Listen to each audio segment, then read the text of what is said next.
Welcome to the Top Advisor Marketing Podcast brought to you by ProudMouth. I'm your host, Matt Halloran. Being your own loud is not new to marketing, but the mindset, strategies, and resources to help you get there are evolving faster than this industry is keeping up. It is time to find a new perspective on what works why and how to move your business forward.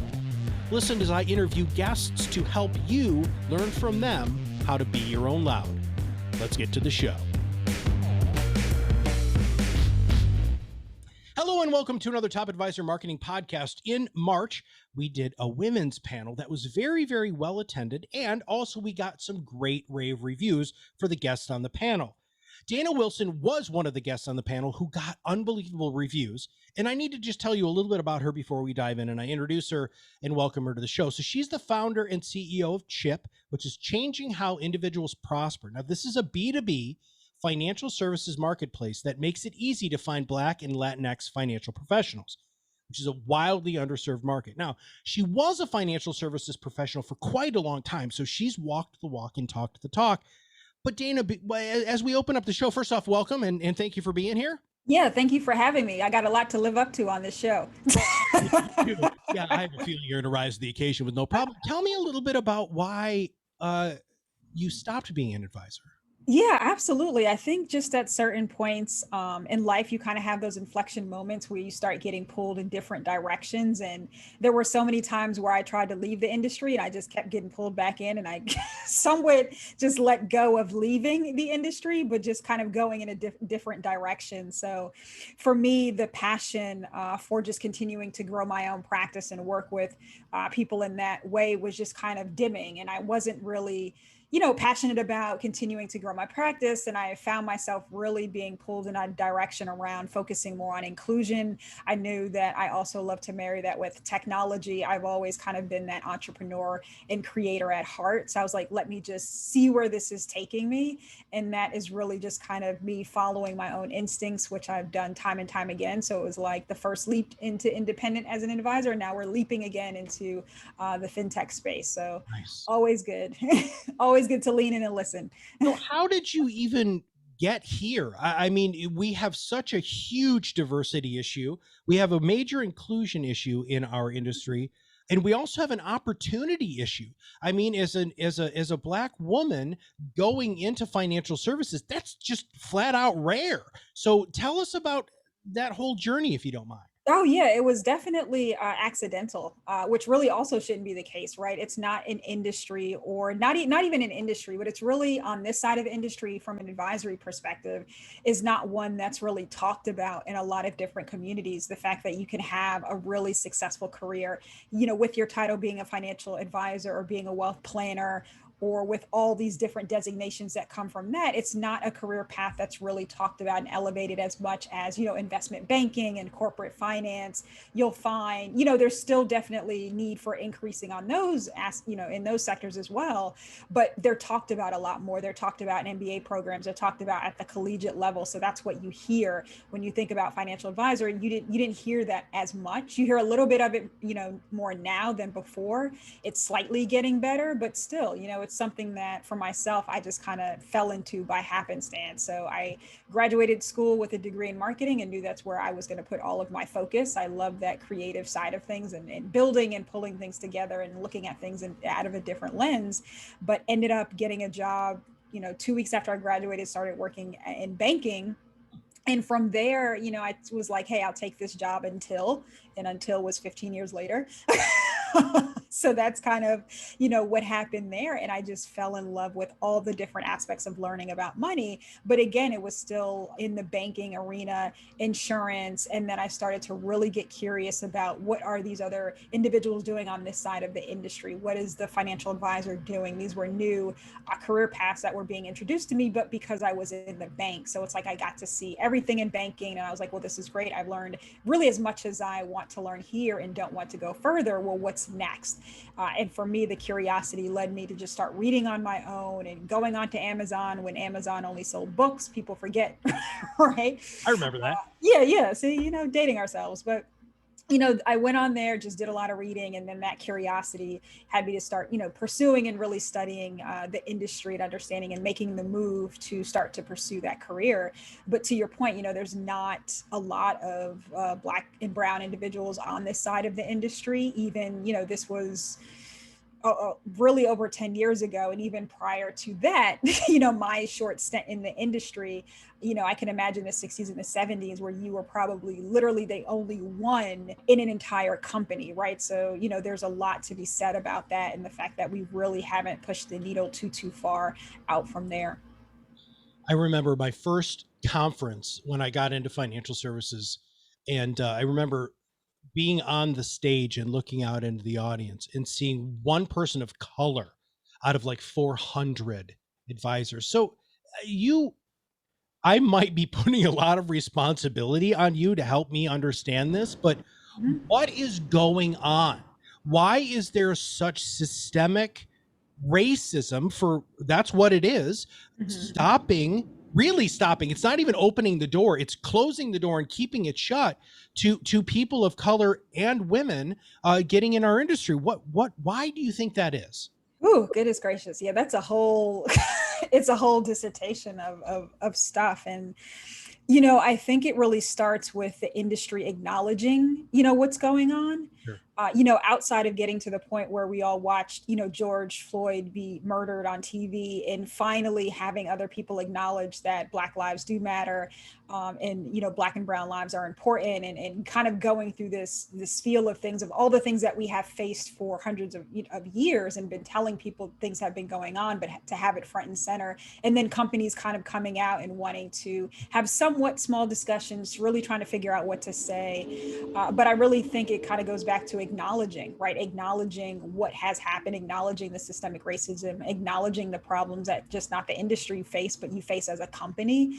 And you also have to look at self too, right? Because there's a lot of people in these executive leadership roles that have not necessarily done the best job of making the place inclusive for Black and brown people to feel like, hey, this is somewhere that I can be successful, and it's really representative of those around me. So, how do you do all those things if you're not really accepting what's going on, right? It's like, if you want to start planning for something new, you have to admit where you are so that you can move forward, and then put real plans in place to do so. So there's been a lot of talks around, funding different entrepreneurship ventures, and doing all these different things within the Black and brown community.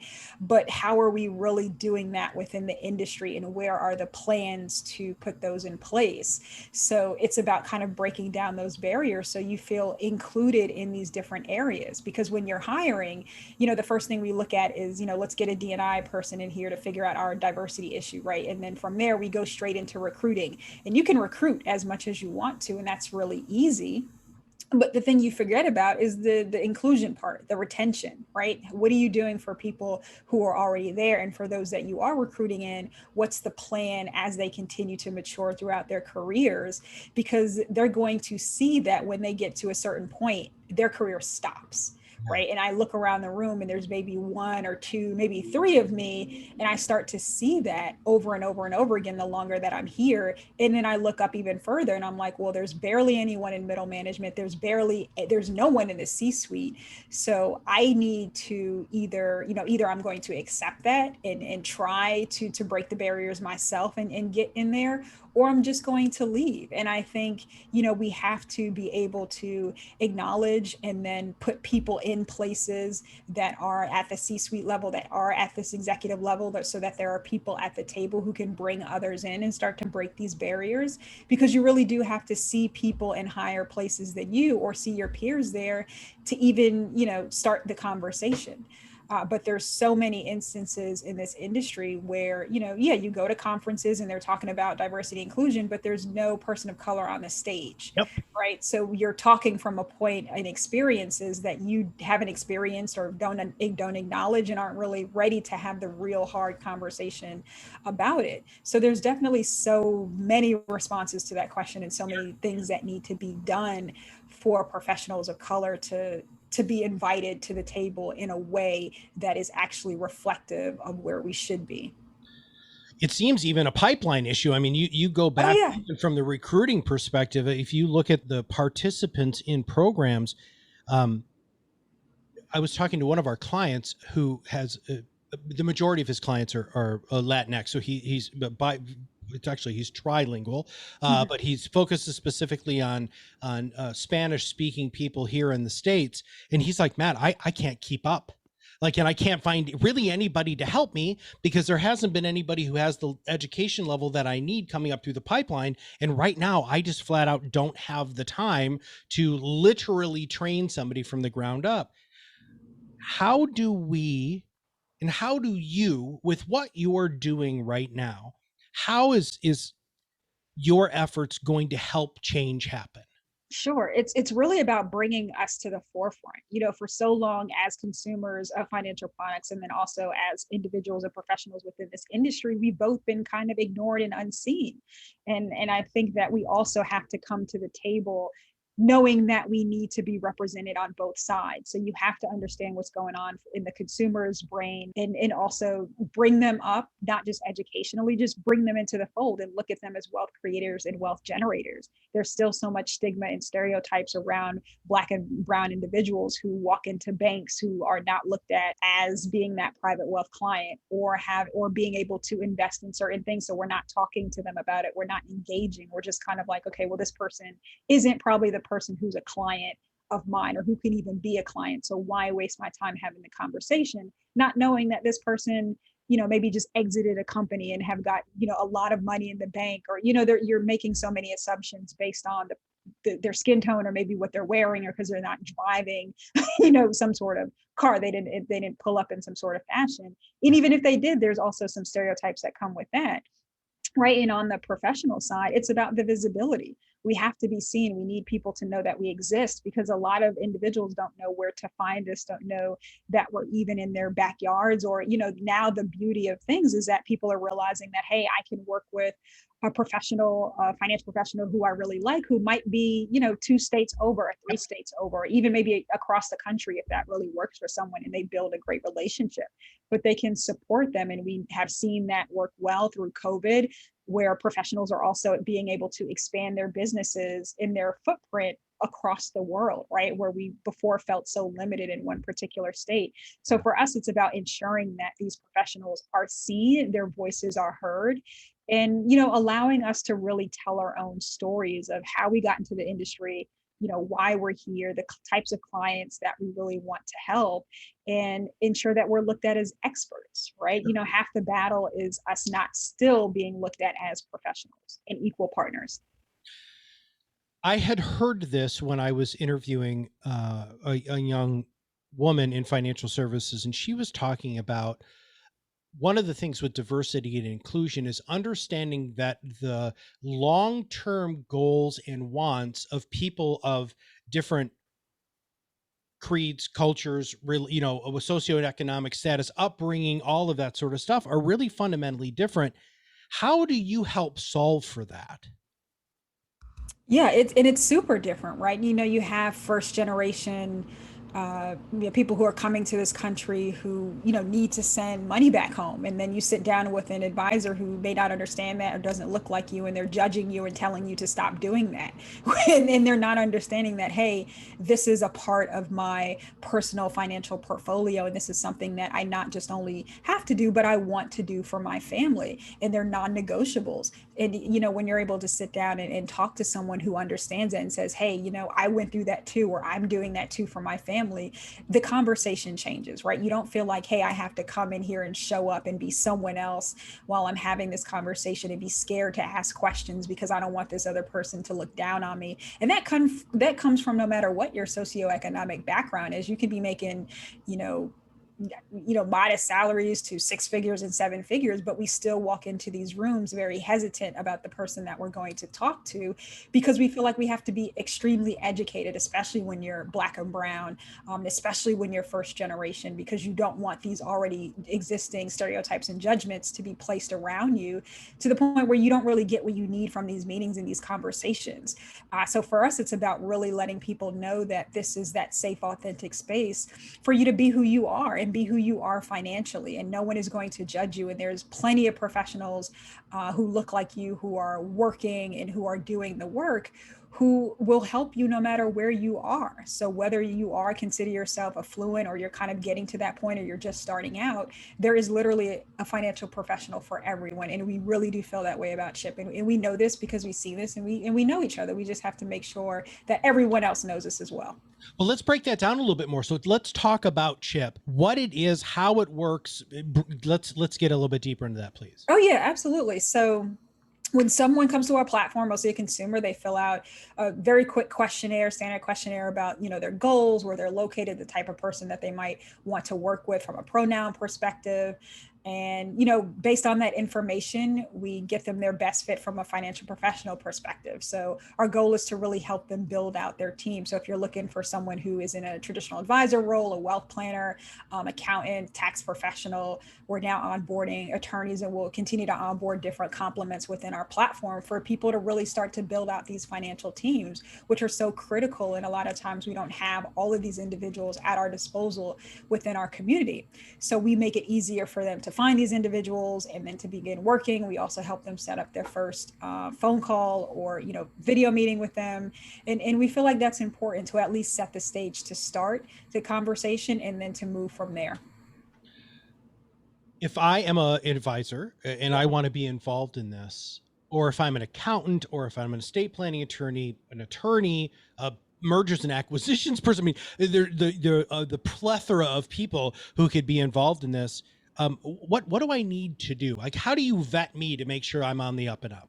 Yeah, absolutely. Number one, please come to our website and apply. And then we kind of take the normal channels of really screening individuals. I mean, not everyone, unfortunately, is going to be able to be let on our platform because we do look at everyone's compliance and their background and where they've been registered and making sure that they have active practices and checking all of their designations. So we absolutely do all of those things. So if there's things that we find concerning or may just not be a good fit right now, we look at that and we have a response for that and let them know. But the majority of individuals who are coming onto our platform, they're in good standing everywhere. So they just need to fill that out. And from there, they're led on to our directory. We just also opened up our virtual community. So we're really excited to keep that growing, to provide that safe space for professionals to also be able to network, know each other in this profession. Half the battle is us, even as Black and brown individuals, not really knowing each other, and how do we continue to build up those mechanisms to even help us be sustainable in this industry, because half the battle is also who you know and how you're able to scale your practice. So we recognize that. And after my years in the industry on both sides of working with consumers and being a advisor, I really understand that. So we're also a champion for professionals having success together, because we believe together, we will do more. How are you getting the word out to Black and brown communities? Yes. So right now we've been pretty much word of mouth. So I think we've been, doing pretty well there so far. But our goal is really to turn that up a notch. So we're working with different community-based organizations to really help them understand and, hey, know that we exist and Chip is here. So we're doing a lot of that, a lot of partnerships. And we'll kind of turn up the heat a little bit more on our marketing, which is public facing on different social media channels and outlets. And myself just continuing this conversation in different spaces and talking and letting people know that we exist and that they can sign up and be a part of our platform. Sure. Now, you talked about the community within Sideship. So if I'm an advisor and I get through the process, what can I expect from the other members in the community? Yeah, I would say support, encouragement. I think a lot of times it's just the need to see other people in the room that look like you. So it's kind of like being on an ongoing conference circuit, which is great, where you never really see anyone, but now you have all these other leaders in the room who might be starting out in the industry or have been in the industry for some years, or some have been in 30 and 40 plus years, and can really give you that guidance and experience, especially as a person of color. Our experiences in this industry are a lot different than our colleagues.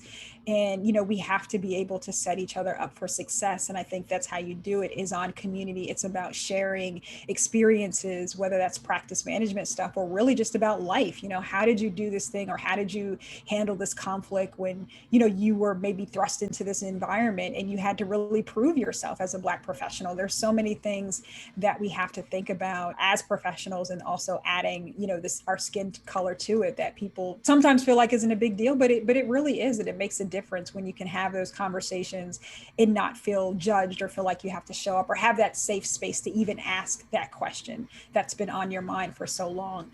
So it's really about that community aspect of it, that learning, that growing, that development, and also just the different partnership relationships that we're bringing into the fold. We have a really big focus on technology and really ensuring that we're ingraining that into helping people be successful. I love the idea of a safe space. I mean, that's one of the things that I've heard in a lot of communities who are trying to break into financial services because they haven't had a foothold for obviously more reasons than we could ever really get to entirely on the show. And I love the idea of having a safe space because it is okay to not be okay. Number one, right? So it's okay to share that vulnerability. But do you find any sort of resistance from the members of your community because they have had so much resistance for so long and they have not been living in safe spaces? How have you made it so that they feel reinforced that it is a safe space and it's an okay place to share? I think just with myself being so open and authentic, and honestly, we've all collectively shared the same experience in some way or another, right? My story is one of too many, to be honest. So we all kind of come in with that collective understanding of being tired of being the only and wanting to ensure that we're not anymore, and wanting to ensure that we get into a place where Chip doesn't have to exist, right? In a perfect world, we wouldn't have to have this conversation. Chip wouldn't have to be a platform that has to be built, but unfortunately it does, to ensure that we're amplifying everyone's voices that have been unseen for so long. And I think now that we've been in silos for so long, and history has unfortunately sort of dismantled parts of our culture to make us think that we are stronger individually, when we know that historically we have always been stronger together. And now we're coming together, very unapologetically and intentionally, to ensure that we are building these bridges, not just for ourselves as professionals, but also externally for consumers to know that, hey, we got you too. We're not just amplifying our own message as professionals, and Chip does not just run by itself. And my story is not, the story that needs to always be told, but it's all of our collective stories that are coming together to really bridge this, and understanding that, hey, together is better, and we can all solve this problem between Chip, various other organizations who have also been around longer than us. It's about collaborating. It's about this one mission to move forward, and people really are on that one accord to do so. There are large organizations of financial advisors, FPA, NAFA, NAPFA. I mean, there are acronyms out the wazoo, CFP board. How are you being received from larger, more established organizations that weren't as inclusive in the past? I think we're being, received well. We're trying to have conversations, and we have some conversations about partnership on the table. And I think that's really just where it started. I mean, for us, we're not an organization. We're a, fintech company, or financial services technology company, sort of a little different spin on what we're able to do, and our focus on really building and bridging the gap through tech. So for us, it's about sitting at the same table and really wanting to share in this space, in this mission with these organizations. We're not a competitor. We don't look at it in that vein, and we don't want anyone else to look at it in that vein as well. We're here to sit on the same side, because if it's not, if it's only our voice at Chip being loud, it's not loud enough, right? We can't change the industry just with Chip and just with the professionals who are a part of Chip. It has to be all organizations. It has to be all companies. It has to be all of us really saying, being the loudest in the room about why inclusion matters. So it's not just us, it's about forming these relationships, these partnerships with these organizations, so that we're driving the narrative forward, so that there is change, 10, 15 years down the road, or it doesn't even need to take that long, right? The goal is really tomorrow. Right. Oh man. Yeah. Yeah. You brought up something, or in the introduction when we were talking about Black and brown people in Latinx. Do you have a Spanish component of this? I mean, we have the people who, from a consumer standpoint, who are looking to Chip to find somebody who looks like them and who is like them. There is a language issue there. How are you solving for that?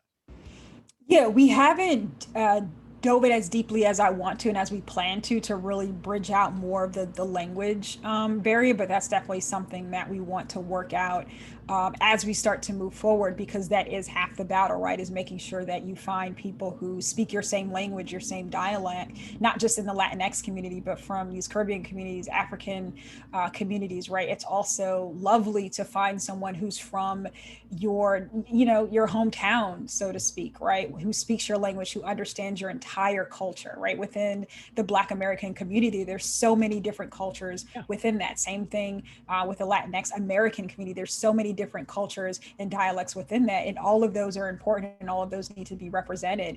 And we want to make sure that, hey, we allow our professionals on their profiles to say what languages they speak, right? So that people can understand and see that. So we do have that within their profiles front and center. And going forward, we'll deepen the tech to enable a little bit different experience with that as we push in a little bit more of these dialects and languages. But it's extremely important, because that's that's also the problem, and another barrier where things don't always seem reflective, even in marketing material. Right. That's sent across to you. I mean, imagine, never seeing a piece of marketing that is reflective of you and your culture and is representative of you. You automatically feel like, well, this product isn't for me because no one in this magazine looks anything like me. No one in this commercial looks like me. This is not for me. Yeah. You keep using the word tech, and I keep getting hung up on the non-tech aspect of this. So I'm maybe it's Yeah, just there's so much. I think tech is just the easier mechanism to start to build, but the whole premise around everything else that are the softer hits is really the bigger focus, right? It's the collective, it's the empowerment, it's the supportive nature, it's the importance of just being seen. And technology is really just the driver of it. Unfortunately, we can't just send mail to people and say, here's a brochure, because they're more than likely not going to look at all the individuals there. But it's really just ensuring that the message is felt and that people feel seen is really what we're focused on. now I came to this conversation with, conscious bias, unconscious bias, a substantial amount of ignorance. What should I have asked you? I mean, what else should you say in this environment where you have the ears of a lot of people? What should I have asked you, Dana?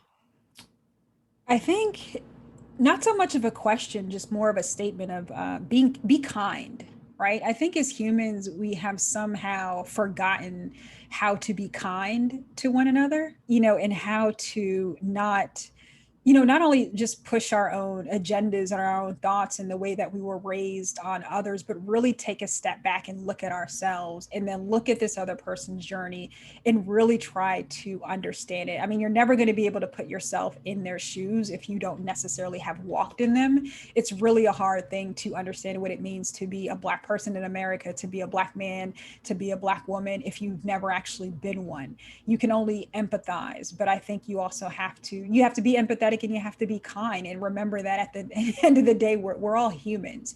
We all want the same things. We all want to be successful. We all want to be seen. We all want to be heard. We all want people to turn around, and if we walk past them, to say hi, right? It's like the very simple things when you're starting in organizations that make such a big difference of whether or not someone stays, someone leaves, someone feels validated. When you walk into a scenario and you walk past a couple people and they act like they don't even see you, that does something to someone.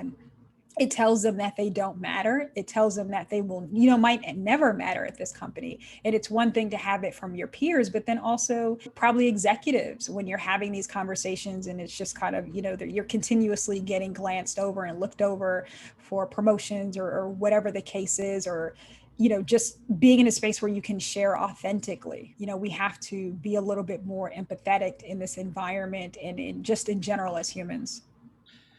I'm sure that there are people who are going to want to get in touch with you. So what is the best way for people to engage with chip professionals specifically? What are some of the sites? We'll make sure they're in the show notes. Help us with that. Absolutely. If you want to learn more about Chip, please go to chipprofessionals.com. We're on Instagram, LinkedIn, and Facebook as Chip Professionals. We're on Twitter at chip_pros. Couldn't get the whole thing, unfortunately, on Twitter. And then, feel free to connect with me. I'm on Twitter as Dana Disrupts. I'm on Instagram as Dana Disrupts as well. And that's probably the best ways to connect. Also on LinkedIn, please reach out to me on LinkedIn. I'm Dana L. Wilson. And you have a podcast. I do have a podcast. Thank you. I almost forgot about that. It's like all the things that you do. So yes, I have a podcast, which I started last summer, which was kind of a passion project of mine. It was really meant to start to normalize the conversation around money, especially in communities of color. So I have people come on and talk who are friends of mine, who are in my natural network, who are people of color, who are not in the financial industry, but just to talk about money, and make that normal in our culture and something that we start to see ourselves as these wealth creators, as these wealth generators. And it's called the Included Series Podcast, and you can find it wherever you get your podcasts. And we'll make sure we have links to that too. Well, Dana, I want to thank you very much for what you're doing. I want to thank you for your time today. I want to thank you for building all of this and having a frank conversation with me today. Absolutely. Thank you so much for having me. I think you all are amazing at ProudMouth. I'm so happy to be back here. So I want to just pause here, and I want everybody, if anything that was said today upset you at all, think about why, right?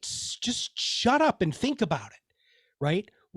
Go back through and think to yourself, well, when Dana said this, or when Matt said this, I had a feeling. I don't care if it's anger. I don't care if it's support. I don't care if it's happiness or sadness. This should have elicited some emotional response from anybody. And if it did, you need to check that response. And if you want to talk to me about it, and just talk to me on LinkedIn. That's fine.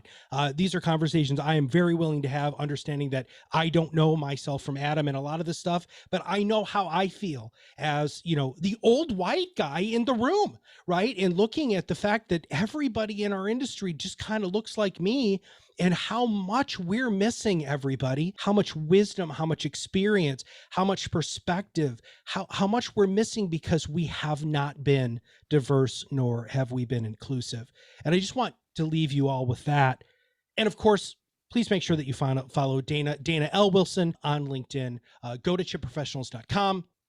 Follow her everywhere. She's very active on LinkedIn. That's where her and I have connected. And then the Included Series, which is the name of her podcast. If you have not subscribed to the podcast, please make sure you click the subscribe now button below. And if you know somebody who happens to be a person of color in financial services, dear God, please connect them with the Chip Professionals, because we need as many people as we can to represent a humongous portion of our society who is not being represented in our industry. So for Dana and everybody at Chip and all of us here at ProudMouth, this is Matt Halloran, and I'll see you on the other side of the mic very soon. Thanks for listening to the Top Advisor Marketing Podcast, brought to you by ProudMouth. If you want to learn more about how you can be your own loud, visit our website, read our blog posts, attend our educational webinars, and sign up for our new Influence Accelerator Academy, where you too can learn how to truly be an influencer in your space. Have a wonderful day.